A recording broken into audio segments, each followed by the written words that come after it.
Welcome to KB academy study point. आज हम discuss करेंगे DSSB TGT के इंग्लिश पेपर में आए हुए GS का सॉल्यूशन। GS के क्वेश्चन इस प्रकार के पूछती है DSSB जो है गर्म ठंडी जलधाराओं से क्वेश्चन पूछती है। मोस्टली क्वेश्चन इनके यहीं से अभ्यारण्य से नदियों से ही पूछे जाते हैं एग्जाम में। और किस नदी के किनारे कौन सा बसा हुआ है राज्य, इससे भी क्वेश्चन जो है DSSB पूछती है। तो क्वेश्चन पूछा गया था गर्म पानी अभ्यारण्य डैश में स्थित है। गर्म पानी अभ्यारण्य कहाँ स्थित है? दीवू, असम में। तो इसका राइट आंसर है ऑप्शन नंबर बी। निम्नलिखित में से कौन सा गंधार कला विद्या की विशेषता नहीं है? इसमें पूछा है गंधार कला विद्या की विशेषता नहीं है। तो इसे शकों और कुषाणों दोनों का संरक्षण प्राप्त था गंधार कला को, ये भी ठीक है। इस पर भारतीय यूनानी दोनों का प्रभाव था गंधार कला पे, हाँ ये भी ठीक है। और इस पे जो मानव आकृति का वास्तविक चित्रण होता था, ये भी ठीक है। बौद्ध की जो मूर्ति थी उन्होंने ब्लैक और वाइट पत्थर के ऊपर मानव चित्रण करते थे, तो ये भी ठीक है।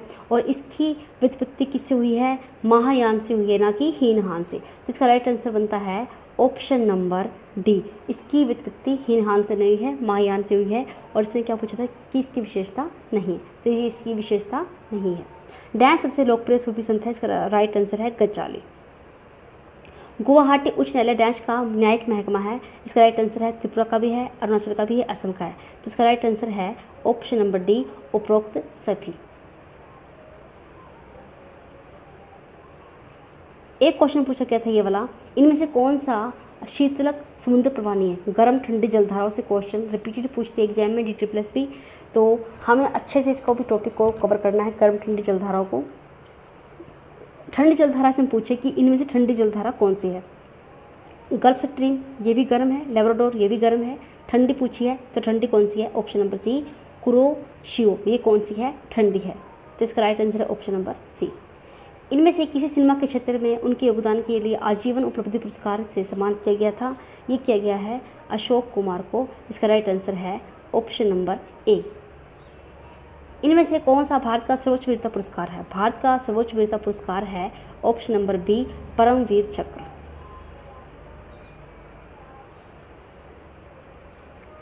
एक पत्रकार जिन्होंने पद्म भूषण पुरस्कार लेने से मना किया था, वो कौन थे? वो थे खुशवंत सिंह। इसका राइट आंसर है option number B, Khushwant Singh. और अब बात आती है कि पद्म भूषण पुरस्कार देने की शुरुआत इंडिया में कब से हुई है? ये हुई है 2 जनवरी 1954 से इसकी शुरुआत हुई है इंडिया में। और ये कितने प्रकार के हैं?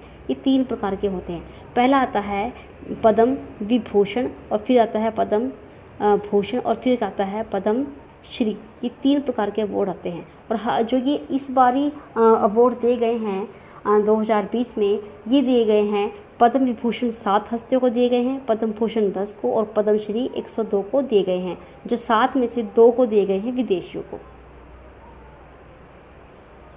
आयन मंडल में डैश शामिल है? तो इसका राइट आंसर है ऑप्शन नंबर सी, ताप, थर्मोस्फेयर और बहिर्मंडल।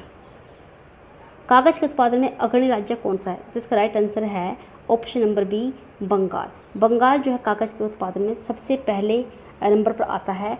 1882 में बंगाल में सबसे पहले कागज का कारखाना लगा था। A thing of beauty is a far for ever, इसके लेखक कौन है? इसके लेखक है John Keats. Option number A इसका जो है राइट होगा। निम्नलिखित देशों में कौन सा तेल का उत्पादन में अग्रणी है? तो इसका राइट आंसर है ऑप्शन नंबर बी, थाईलैंड। हमारे राष्ट्रीय ध्वज की लंबाई की तुलना में इसकी चौड़ाई का अनुपात क्या है? अब इसने क्वेश्चन को घुमा दिया थोड़ा सा कि ध्वज की लंबाई और चौड़ाई का हम जानते हैं कि अनुपात कितना है, 3:2 है। ये लंबाई का रेशो है और ये क्या है? चौड़ाई का रेशो है। इसलिए क्या पूछा है कि राष्ट्रीय ध्वज की लंबाई की तुलना में इसकी चौड़ाई, पहले चौड़ाई आएगी और फिर क्या आएगी? लंबाई। चौड़ाई कितनी है? 2। तो इसका राइट आंसर होगा ऑप्शन नंबर बी, 2:3। भारतीय शास्त्रीय नृत्य के मुख्य स्रोत नाट्य शास्त्र के रचयिता कौन है? नाट्य शास्त्र के रचयिता हैं भरतमुनि। तो इसका राइट आंसर है ऑप्शन नंबर बी।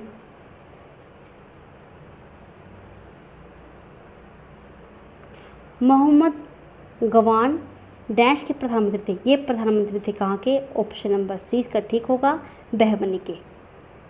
मनसबदारी प्रथा की शुरुआत किसने की? ये की थी, किसने की थी? अकबर ने की थी। और कब की थी? 1575 में की थी। अगर विधानसभा के अध्यक्ष को इस्तीफा देना हो तो अपना इस्तीफा किसे देगा? आर्टिकल 179 के अनुसार अगर विधानसभा का अध्यक्ष है उसे अपना इस्तीफा देना है तो वो किसको देगा? उपाध्यक्ष को देगा। और उपाध्यक्ष किसको देगा? अध्यक्ष को देगा। अगर ये ऐसी स्थिति में इसमें ऑप्शन में दिया नहीं है, उपाध्यक्ष नहीं दिया है, तो इसका राइट आंसर होगा ऑप्शन नंबर ए, राज्यपाल या गवर्नर। भारतीय वायुसेना ने डैश साल स्वर्ण जयंती मनाया है। जो हमारी वायुसेना है ये 1932 में बनाई गई थी, तो 50 सालों की स्वर्ण जयंती बनती है। तो ये नया जो स्वर्ण जयंती साल मनाया गया था ये मनाया गया है 1982, ऑप्शन नंबर सी। चुनाव याचिका का अधिकार को है। जो चुनाव याचिका का अधिकार किसके पास है? सिर्फ और सिर्फ सुप्रीम कोर्ट के पास। ऑप्शन नंबर सी जो है इसका ठीक होगा। Thank you guys. अगर आपको हमारी वीडियो पसंद आए तो प्लीज़ लाइक करें, शेयर करें और सब्सक्राइब करना ना भूलें।